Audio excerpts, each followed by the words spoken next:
বিসমিল্লাহির রহমানির রহিম। আজকের ফ্যামিলি কার্ড অনুষ্ঠানের সম্মানিত সভাপতি জনাব ডক্টর জাহিদ, উপস্থিত বিশেষ অতিথি বেগম ফারজানা, উপস্থিত সম্মানিত অতিথিবৃন্দ, মেম্বার অফ ডিপ্লোম্যাটিক কমিউনিটি, উপস্থিত কড়াইলবাসী, সাততলাবাসী এবং ভাসানটেকবাসী, আসসালামু আলাইকুম। আজকে এই অনুষ্ঠানটি আমাদের জন্য অত্যন্ত একটি গুরুত্বপূর্ণ অনুষ্ঠান, একটি স্মরণীয় দিন এবং একটি ঐতিহাসিক অনুষ্ঠান। প্রথমেই আমি আল্লাহ রাব্বুল আলামিনের দরবারে হাজারো শুকরিয়া, লক্ষ কোটি শুকরিয়া আমি আদায় করছি। নির্বাচনের মাধ্যমে বর্তমানে বাংলাদেশে জনগণের কাছে জবাবদিহিমূলক, জনগণের প্রতিনিধিমূলক একটি সরকার প্রতিষ্ঠিত হয়েছে। এই সরকারকে এই দেশের মানুষ নির্বাচিত করেছেন। স্বাভাবিকভাবে এই সরকার এই দেশের মানুষের কাছে জবাবদিহি করতে বাধ্য।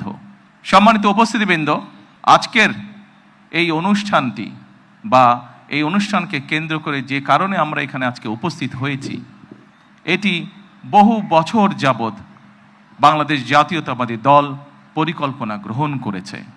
বাংলাদেশের জনসংখ্যার অর্ধেক জনসংখ্যা হচ্ছে নারী। আমরা দৃঢ়ভাবে বিশ্বাস করি এই অর্ধেক জনসংখ্যাকে যদি আমরা পেছনে রাখি, এই অর্ধেক জনসংখ্যাকে যদি আমরা এম্পাওয়ার না করি, তাদেরকে যদি ক্ষমতায়ন না করি, শিক্ষা এবং অর্থনৈতিকভাবে তাদেরকে যদি ক্ষমতায়ন আমরা না করতে পারি, তাহলে অবশ্যই দেশকে কোনোভাবেই সামনে এগিয়ে নিয়ে যাওয়া সম্ভব না। আপনাদের নিশ্চয়ই সকলের খেয়াল আছে, এর আগে বিএনপি সরকার যখন দেশ পরিচালনার দায়িত্বে ছিলেন, দেশনেত্রী বেগম খালেদা জিয়া যখন দেশ পরিচালনার দায়িত্বে ছিলেন, সেই সময় সমগ্র বাংলাদেশে তিনি নারীদের শিক্ষা ব্যবস্থা, স্কুল পর্যায় থেকে ইন্টারমিডিয়েট লেভেল পর্যন্ত শিক্ষা ব্যবস্থাকে বিনামূল্যে করার ব্যবস্থা করেছিলেন। সেই শিক্ষিত নারী সমাজকে আজকে আমরা অর্থনৈতিকভাবে এম্পাওয়ার করতে চাই, অর্থনৈতিকভাবে তাদের সচ্ছলতা গড়ে তুলতে চাই, এবং সেই লক্ষ্যকে সামনে রেখেই বর্তমান সরকার গঠনের আগেই পরিকল্পনা গ্রহণ করেছে কিভাবে নারীদেরকে আমরা ক্ষমতায়ন করব, অর্থনৈতিকভাবে সচ্ছল করে গড়ে তুলব। এবং তারই অংশ হিসাবে আজকে এই ফ্যামিলি কার্ড আমরা সমগ্র বাংলাদেশে পর্যায়ক্রমিকভাবে ইন্ট্রোডিউস শুরু করলাম। আজকে আমরা প্রাথমিক পর্যায়ে, আপনারা নিশ্চয়ই এর মধ্যে বক্তব্য শুনেছেন, প্রাথমিক পর্যায়ে আমরা যেহেতু সরকারের কিছু নিয়ম নীতি আছে, আমাদেরকে সেই সকল নিয়ম নীতির মধ্যে দিয়ে আমাদেরকে একটি কাজ শুরু করতে হবে, এবং সেই নিয়ম নীতির অংশ হিসাবেই প্রথমে পাইলট প্রজেক্ট করতে হবে। সমগ্র বাংলাদেশে 14টি জায়গায় বা 14টি উপজেলায় এই কাজ শুরু হয়েছে। এর ভেতরে এই মুহূর্তে প্রায় 37,000 নারী অংশগ্রহণ করছেন। আমাদের এই কড়াইল এলাকা, ভাসান্ট এলাকা এবং সাততলা, এই 3টি এলাকায় প্রায় 15,000 নারীকে এই কার্ডের সুবিধার আওতায় আজকে নিয়ে আসা হয়েছে।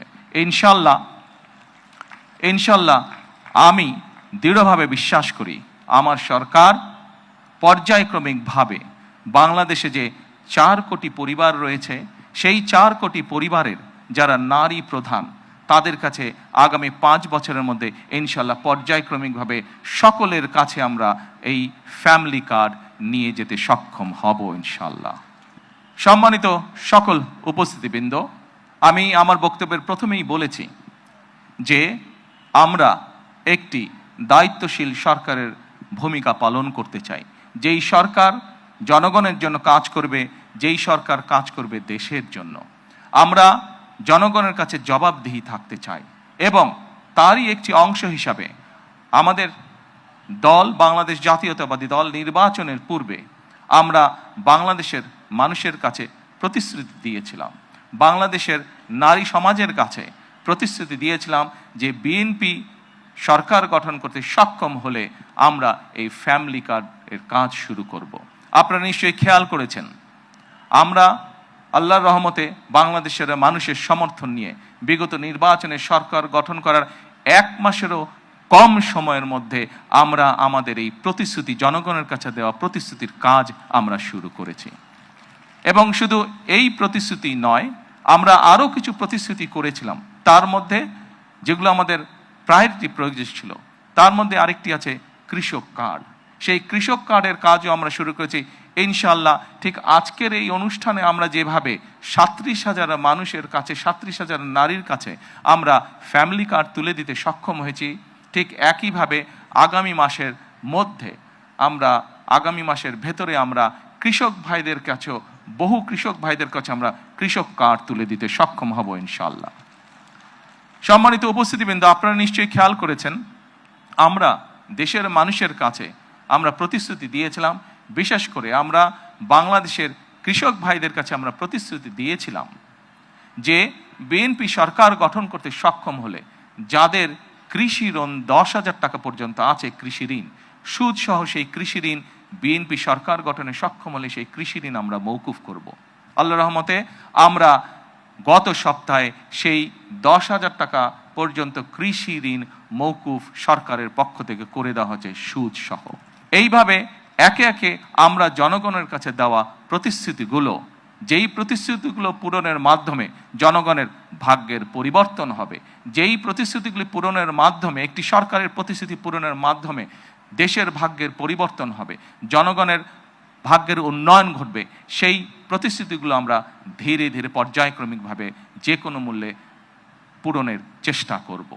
আজকে এই ফ্যামিলি কার্ড ব্যক্তিগতভাবে আমার জন্য আজকের দিনটি খুবই ইমোশনাল, কারণ এখানে আজকে যারা আপনারা অতিথি উপস্থিত আছেন, এখানে কিছু মানুষ উপস্থিত আছেন যাদের সাথে বিগত অনেকগুলো বছর ধরে আমি বসে বসে আমরা পরিকল্পনা গ্রহণ করেছি যে কিভাবে যখন সময় আমরা পাবো, সুযোগ পাবো, জনগণের সমর্থন পাবো, সেই ফ্যামিলি কার্ডটিকে আমরা বাস্তবায়ন করব। আল্লাহ তাআলা রব্বুল আলামিনের রহমতে আজকে আমাদের সেই দিনটি উপস্থিত, যেই দিনে আমরা আমাদের এই প্রতিশ্রুতি রক্ষা করতে সক্ষম হয়েছি। সেজন্যই আজকে আমার জন্য যেমন একটি ইমোশনাল দিন, আমি মনে করি আমার সরকার এবং আমার দল বাংলাদেশ জাতীয়তাবাদী দলের জন্য একটি ঐতিহাসিক এবং একটি ইমোশনাল দিন আজকে। সম্মানিত সকল উপস্থিতিবৃন্দ, সম্মানিত সভাপতি সহ মঞ্চে উপস্থিত অতিথিবৃন্দ, আসুন, এই দেশটি আমাদের প্রথম এবং শেষ ঠিকানা। এই দেশের মানুষের প্রত্যাশা বর্তমান নির্বাচিত সরকারের কাছে অনেক, সেটি আমরা বুঝতে পারি।